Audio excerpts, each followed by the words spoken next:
in the last stream, we were working on trying to get a centrifuge down underneath our B box right here. And we were also working on trying to power that centrifuge. And of course, right at the end of the last stream, we made this magmator right here, which allows us to turn lava into redstone flux that can then be used by the centrifuge to automatically process our honeycombs into beeswax, honey, and sugar.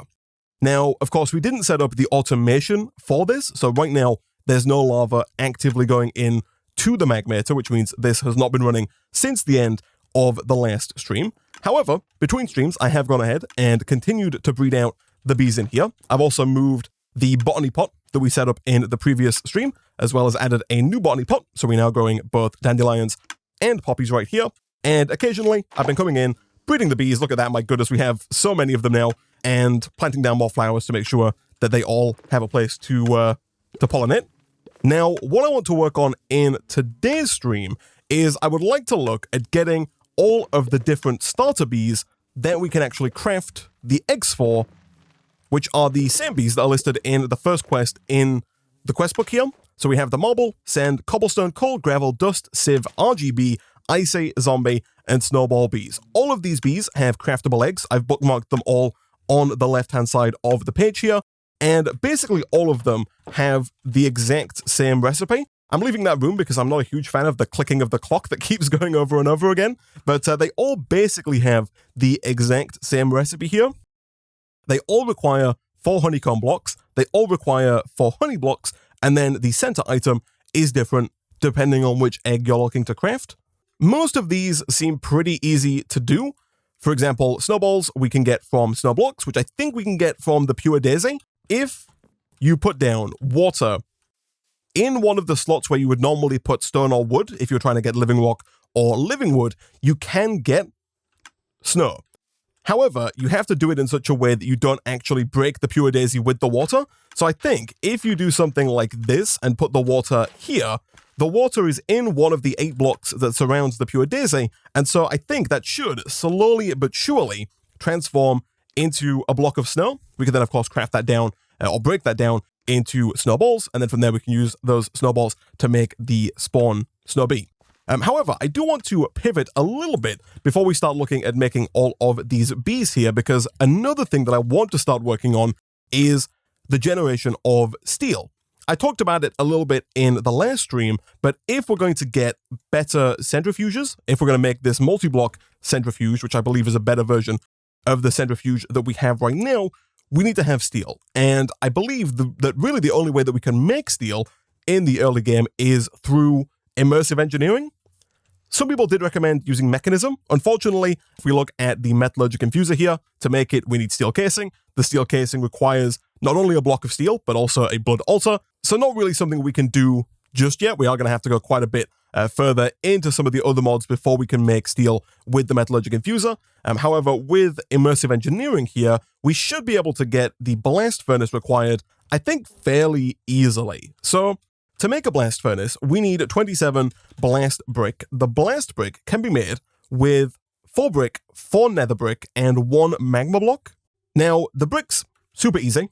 We, of course, set up this little system in the last stream so we can make clay nice and easily using our dust. Let's go ahead, break that down, and throw a bunch of these in over here to start cooking those bricks up.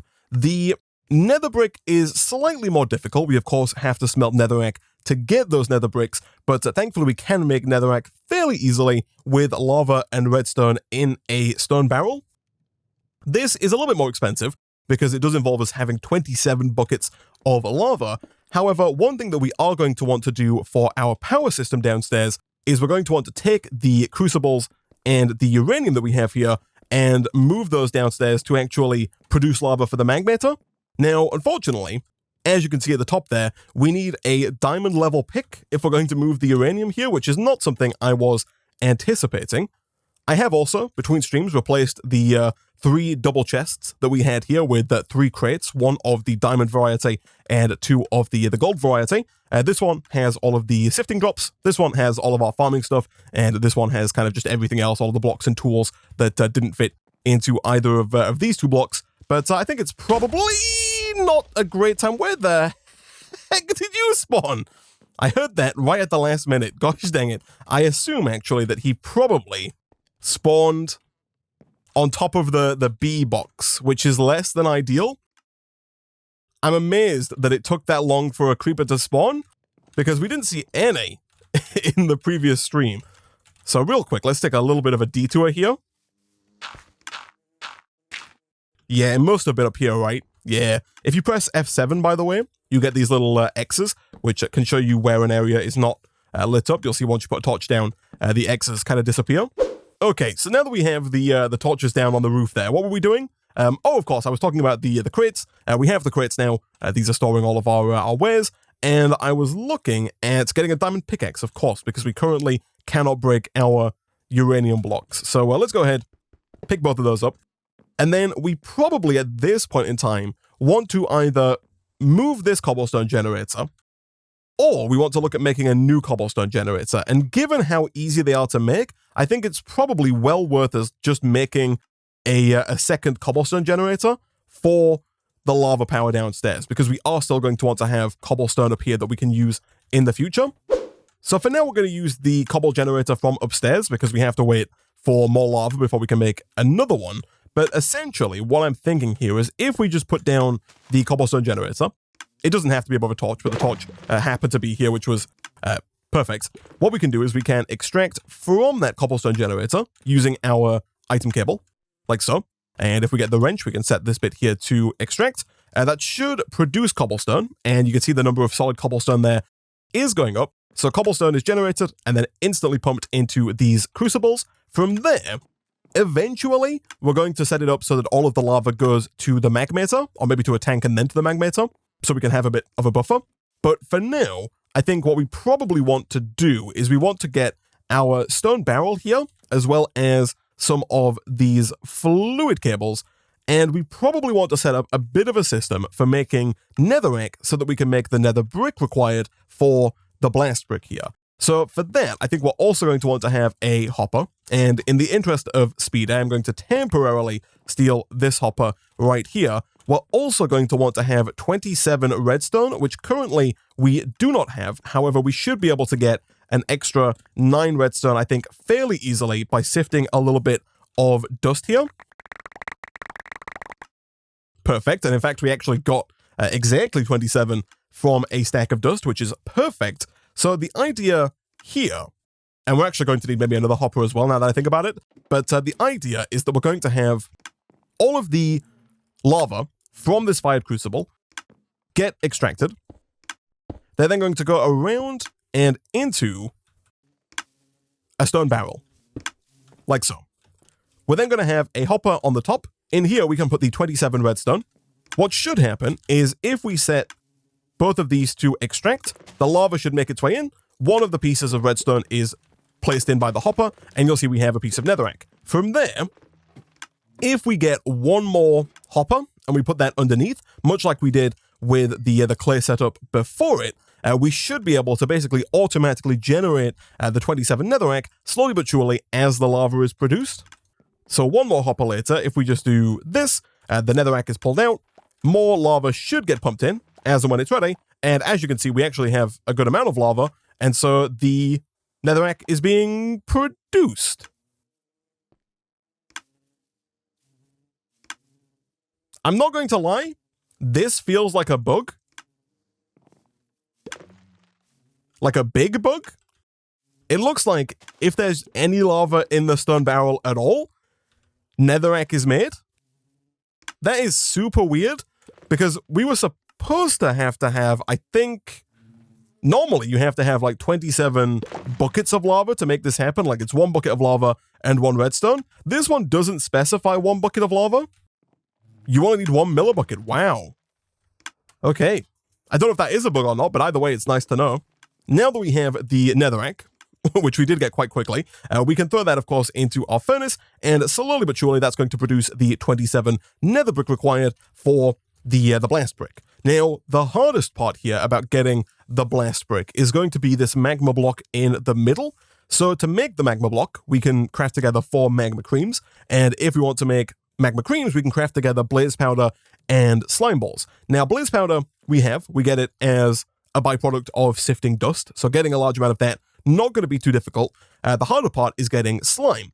Now, I think we should be able to get slime somewhat easily by using mushrooms. If you put one mushroom into a barrel of witch water, you get a block of slime. And we need 27 blast brick in total, which means we need 9 lots of this recipe here, so 9 magma blocks, and then 36 brick and 36 nether brick. I've actually got 2 little nether brick. I do need to get a little bit more there. But we need 9 magma blocks in total. 9 magma blocks is just exactly 1 block of slime, so really all we need here is 1 mushroom.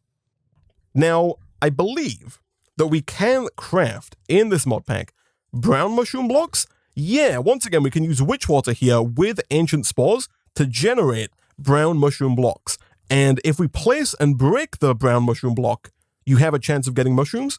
So it's possible we do have to do this a few times over, but once we have 1 brown mushroom, we should then be able to grow that brown mushroom into a giant brown mushroom, and from there we can get basically infinite brown mushrooms. So I do believe that we have a few ancient spores left from our previous attempts, and between streams, the interface has kind of randomized itself, so you'll see now it's the hemp seeds here that we can't see, but we can see that the odds on the ancient spores are in fact 5%, so the odds are the same as quite a lot of the other drops here. They're quite high, and so it shouldn't be too difficult for us to get more of these, especially now that we have basically infinite dirt that we can sift. So once we have witch water, let's right-click that, and I guess we can go and break this. No dice there with the mushroom. It might take us a little while here, because it's possible we have to break, 6, 7, 10 mushroom blocks, which would not be ideal. But hopefully it doesn't quite take us that long. So we're currently 5 mushroom blocks in, and we've still not managed to get a single mushroom just yet. However, I think at this point it's probably worth us making an item trash can, because we're currently getting, too many seeds. I'm going to sift another stack of dirt here, and we're going to get a bunch of stuff that we don't really need. We're really just after the ancient spores, and so I think it's probably well worth grabbing 3 stone and 5 cobblestone, combining that up with a regular old chest, and that's going to get us the item trash can here. And presumably, if we throw this down, we can just dump items directly into here to essentially delete those items. And so once we get an inventory full of items that we don't want, we can just take all the items that we don't want, dump them into the trash can, and be left with the items that we do want, thus saving me from having to, manually throw them all away.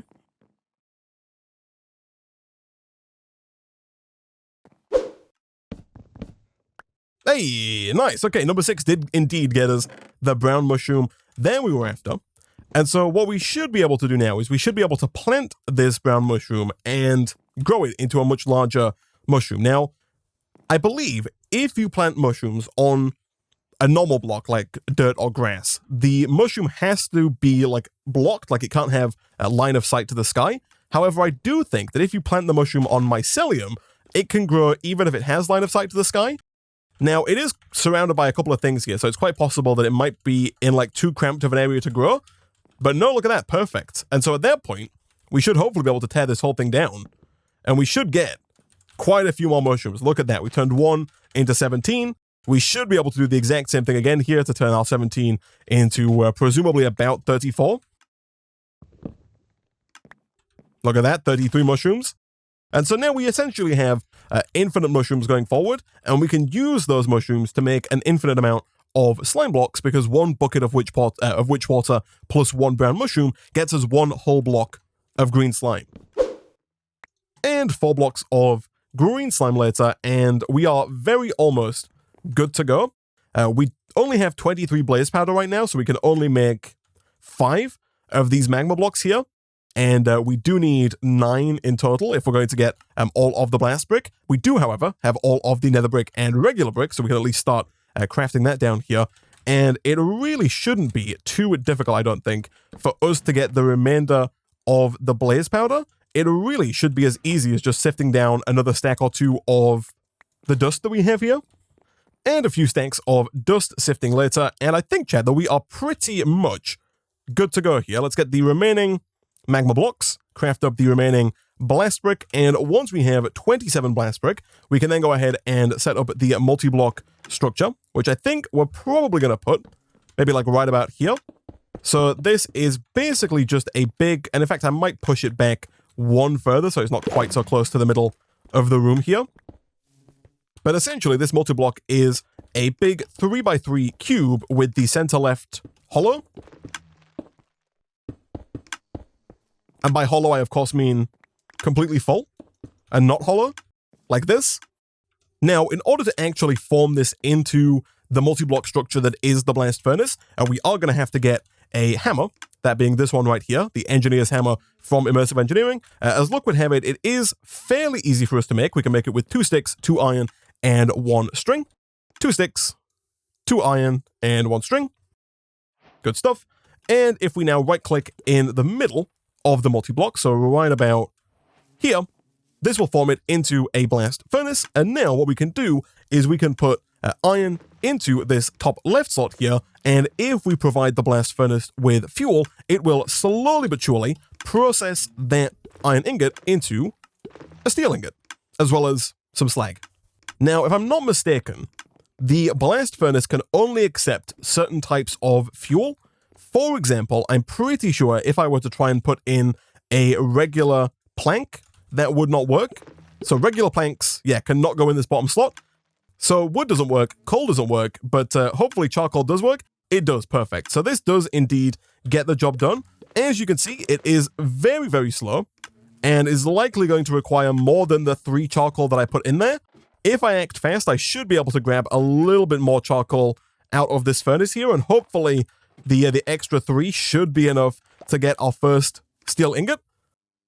Of course, going forward, we are going to want to mass produce a larger amount of charcoal and get a lot more steel, because again, if we're going to look at making something like the multi-block centrifuge here, we're going to have to get 35 blocks of centrifuge casing, which is made from 35 blocks of steel, so quite the expense there. However, I do think once we get our first block of steel, it probably makes more sense to pivot over into bees. So the steel bee can be made by breeding together a coal bee and an iron bee, and you actually have a 100% chance to get a steel bee, and then from there you can actually use 1 block of steel to pollinate that steel bee, much like we pollinate our current bees with poppies and dandelions, and then that steel bee will produce the steel honeycomb, which we can then process through the regular centrifuge into more steel. So that's probably where we want to go once we get our first 9 steel, and to that end, it's probably worth smelting up a bunch of charcoal and getting at least 8 more iron into that blast furnace real quick.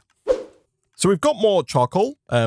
It looks like it's 4 charcoal per steel ingot. So if we're going to get 8 more steel, we need 24 more charcoal, and we have 26. However, we do need 8 more iron ingots. And people have pointed out to me between streams that sand actually has a higher drop chance for iron specifically once you get to the diamond stiffened mesh. If we look at the drop chance for the iron ore piece here, you'll see that it has a 50% drop chance. So 1 in every 2 sand is going to give you an iron piece, whereas with the gravel, the odds get a little bit weirder, but the highest chance there is 25%, with a 15% chance and a 10% chance as well. I think the math still works out in favor of the sand here if you're just trying to get iron ore pieces. And as a byproduct, we're also going to get aquamarine, salt, prismarine, and cocoa beans, which, given that we don't currently have any of those, I think it's probably well worth doing a little bit of sand sifting here, as opposed to gravel sifting. And not too long later, once we have 8 iron ingots, we can take all of those down, throw those all in the blast furnace with all our charcoal, and slowly but surely, those should smelt up into 9 steel ingots, which we can then, of course, craft up into a steel block. While we wait for the steel to smelt up, let's pivot back over to these bees here. There are 11 bees that we need to craft the eggs for in order to get started generating more resources than just honey from bees. So all of these eggs, as I mentioned before, have basically the same recipe, and when it comes to the honeycomb blocks, those really shouldn't be too difficult for us to get. If we're going to make all 11 eggs, that means we need 44 honeycomb blocks, and if we run the numbers on 44 multiplied by 11, that means that we would need 484 honeycombs in order to make all of those eggs, and as luck would have it, we currently have 780 honeycombs, and so getting all the honeycomb blocks isn't going to be a problem. The slightly harder bit is going to be crafting up all of the honey blocks, because outside of the RGB, I think all of the rest of the bees require 4 honey blocks, with the RGB requiring 2. So again, much like with the honeycomb blocks here, we're going to need, I guess, 42 honey blocks, and then 42 multiplied by 4 is 168. So we need 168 honey bottles. If we were to go about getting these with the centrifuge, which is what we've been doing up until now, we would need a lot of honeycombs, because each honeycomb has a 20% chance of dropping a honey bottle, or producing a honey bottle, when run through the centrifuge. And so if we need 168 honey bottles, that means that we'd have to run about 840 honeycombs through the centrifuge here. And of course, we can't do that because we need our honeycombs to make the honeycomb blocks. So that is where this guy comes in, the Solidification Chamber from Cyclic. I'm going to go ahead and bookmark that. And with this, what we can do is we can take 3 glass bottles and 750 millibuckets of honey to produce 3 bottles of honey. Effectively, that's 250 millibuckets per bottle of honey. Now, if we click on the honey here, we can see that in the melting chamber, if we take 1 honey block, which again is 4 bottles of honey, and we put that into the melting chamber with a honeycomb, that will produce 5,000 millibuckets of honey. So the honey block requires 4 bottles, which is at 250 millibuckets per bottle. That would be 1,000 millibuckets is what you would need to make a honey block. If you then combine that 1,000 millibuckets with 1 honeycomb, that quintuples the amount of honey to 5,000 millibuckets, which we can then put into the solidification chamber to get many, many bottles from. If we do 5,000 divided by 250, we get 20 bottles back. So by combining 4 bottles with a honeycomb, we can get 20 bottles. And we can repeat that process over and over and over again to effectively exponentially increase the amount of honey that we have at the cost of a couple of honeycombs. And given that we have almost double the amount of honeycombs required to make all of the honeycomb blocks, we should be able to expend a few of those on making more of the honey blocks required to make the bees. So all we're going to have to do here is we're going to have to get both a solidification chamber and a melting chamber. Both of these are pretty easy to make. They do both require obsidian, so we are going to have to get 6 obsidian in total. They both require glass, we need 4, a furnace, we need 2, nether quartz, we need 2 as well, and then the melting chamber requires 2 blocks of redstone, with the solidification chamber requiring 2 blocks of lapis. So right now we do have over a stack of lapis, so getting 2 blocks of that, not going to be a problem whatsoever. I think we are a little light on redstone. Never mind, we have a bunch of redstone, so getting 2 blocks of that also not going to be a problem. I don't think we currently have any obsidian. No, we don't. However, what we can do is we can take some water, and it's probably worth temporarily stealing this sink here. I'll bring it back in a second, but if we take this down to our lower level, what we should be able to do is we should be able to kind of hijack this system that we were using before to make netherrack to make obsidian. And in fact, it's probably worth leaving that hopper there. And then if we come up here, and in fact, what we could do is if we grab a few blocks, we can set up a little area above the barrel to leave a bucket of water. And much like we did before, if you have a barrel full of lava with water on top of it, that will produce obsidian. So if we do something like 1, 2, 3, and 4, we can then put the water in here. That's going to instantly turn the lava in the barrel to obsidian, and that obsidian is going to be dumped down. Now, unlike the system before it, you do need a full bucket of lava here. So what's happened is we had, I guess, 9 buckets, or approximately 9 buckets in each crucible here. Those have been rapidly pulled out via the fluid cable into the barrel and then turned into obsidian. So we now have 18 obsidian, which we can now use to make the chambers. So at that point, I think we're pretty much good to go. We should have enough glass. We should also have more than enough nether quartz. And of course, it's not going to be too difficult for us to get 2 furnaces either. So boom. And we're missing 1 singular piece of glass. Chat has pointed out I didn't need to take the sink here. I don't know why I was thinking there. For some reason, I thought I would need more than 1 bucket of water. I didn't. But either way, that should be everything for the solidification chamber as well. It is perfect. So now we have both of these. All we have to do is hook them up with power. So what I think we should do at this point in time is I think we should get rid of this system that we have over here. Pick that water back up.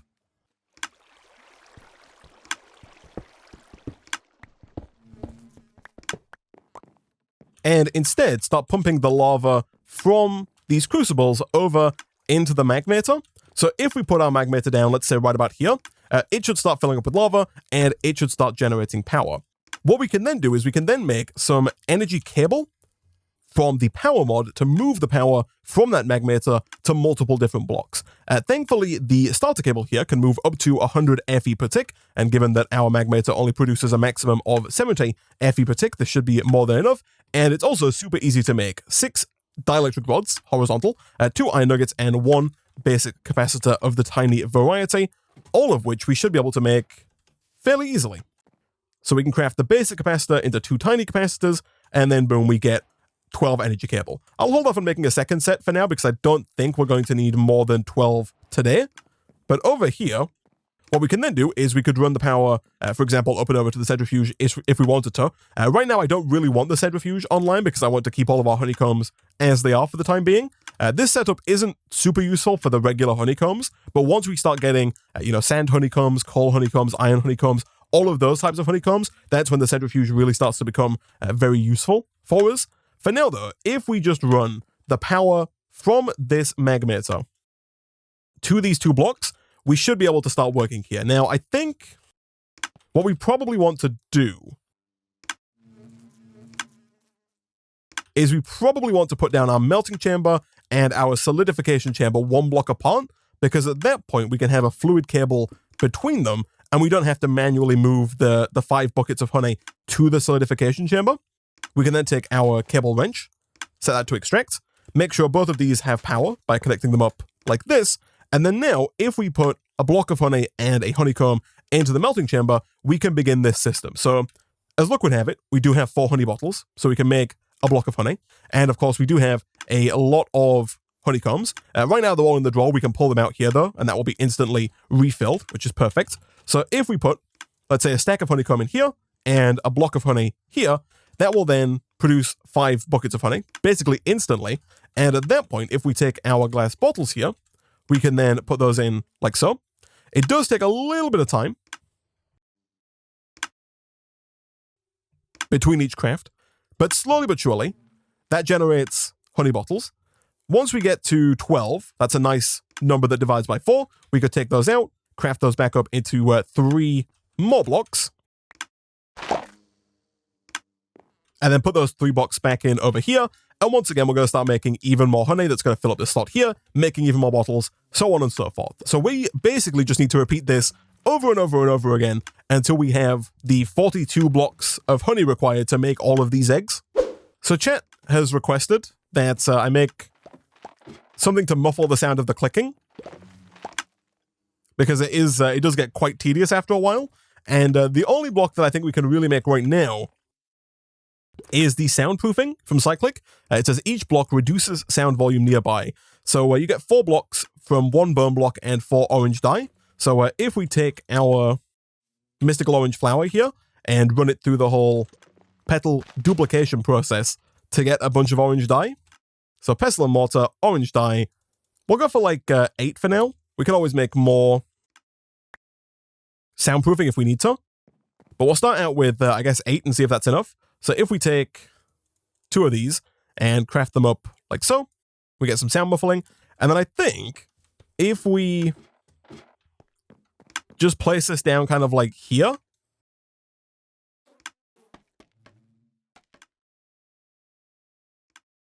that gets a lot quieter. And the more soundproofing you put down, the quieter it gets.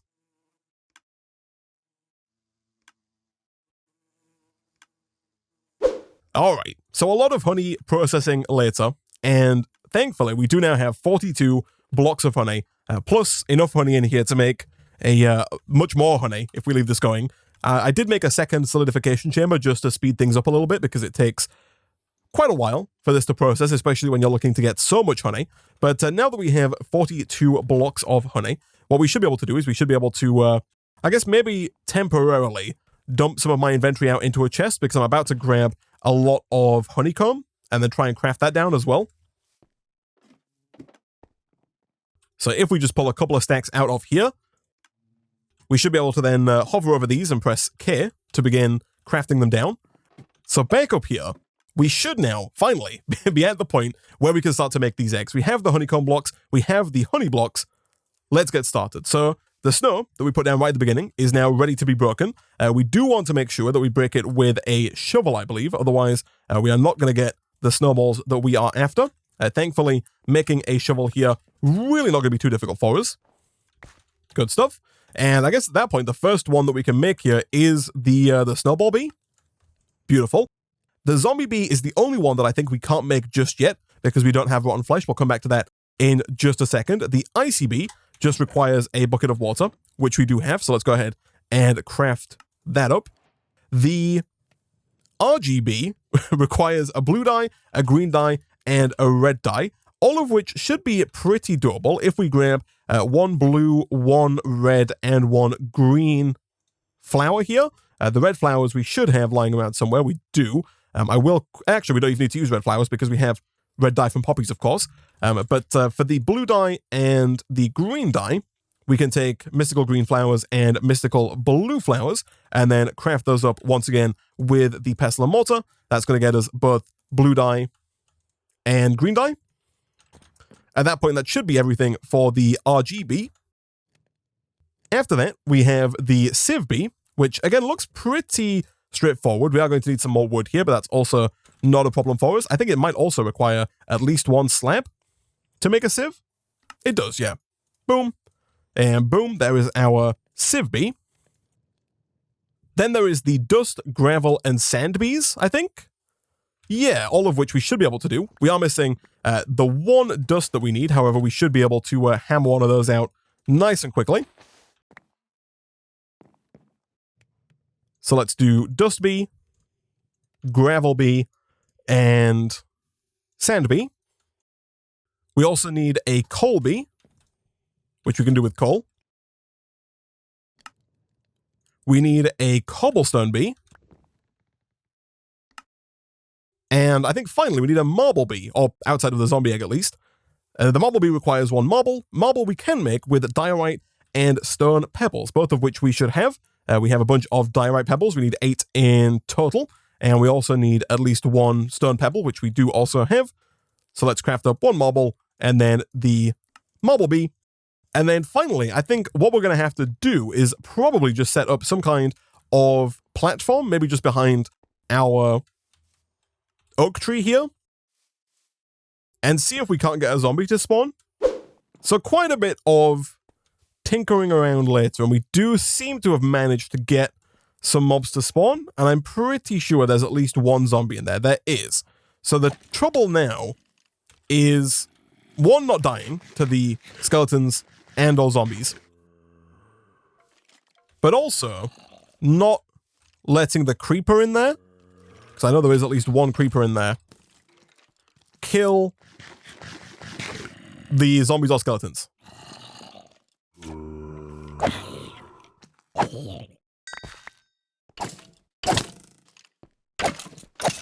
We've done it. Okay, we have 4 rotten flesh. It took a while, but we finally managed to do it. Gosh dang it. Okay, let's close that up. I'll probably just end up deleting this this box eventually. We can just tear the whole thing down. For now, though, back over here, we should finally have everything it takes to make the zombie bee spawn egg. Missed opportunity there. They didn't call it the zombie spawn egg, but either way, we now have all of the 11 original bees that we can craft from the bee eggs. And so going forward in the next stream, we can actually start expanding out our bee housing capabilities. I'm pretty sure that by default, you can have like different bees use the same beehive. So we could put like all the bees down in here and they could all use the same beehive. It would just mean that when the beehive reached honey level 5 and the scraper pulled the honeycombs out, it would just pull out a bunch of different honeycombs as opposed to just the regular honeycombs we're getting now. So we'd start to get things like sand honeycombs, dust honeycombs, gravel honeycombs, etc. But in general, I think it might be a better idea for us to try and set up like little smaller rooms for different bees so we can kind of focus the different areas of production. I think it's going to be a lot easier, especially once we start getting a really large amount of bees. So yeah, next time we'll come back. We'll start breeding our bees for the first time. We'll try and see if we can get eventually, of course, up to a wither bee so we can actually start making... Oh, and of course I have not slept in 3 days, and so it is time for these guys, the name of whom I forget and who I would rather not have to deal with. I don't think... Can they go through blocks? Are they like... No, chat, don't... Okay, hold on. I need... The people on the server are sleeping. I need to sleep as well, but I don't think I can sleep in a bed that they can access me on, because if I do that, then they will just kill me. No, chat! I needed to sleep. Gosh dang it. It's okay, they'll die. But like, I needed to sleep. That's fine. Yeah, so next time we'll come back, we'll look at breeding these bees. Between streams, I'll probably set up an area for them. Next time we'll come back, I'll look at starting to breed these bees to get some other bees, like iron bees and ender bees and all that kind of good stuff. We'll also hopefully get a steel bee at some point. If we go and check our blast furnace here, we do now have a full 9 steel ingots, and so we should be able to craft up a steel block. Beautiful. We can use that to pollinate our steel bees in the future. And yeah, we'll also look at maybe moving on to get that energizing orb, seeing if we can't push further towards getting the multi-block centrifuge and start producing more resources with all of the different bees that we're going to get from breeding the 11 that we currently have. But for now, guys, I'm going to go ahead and wrap up today's stream there.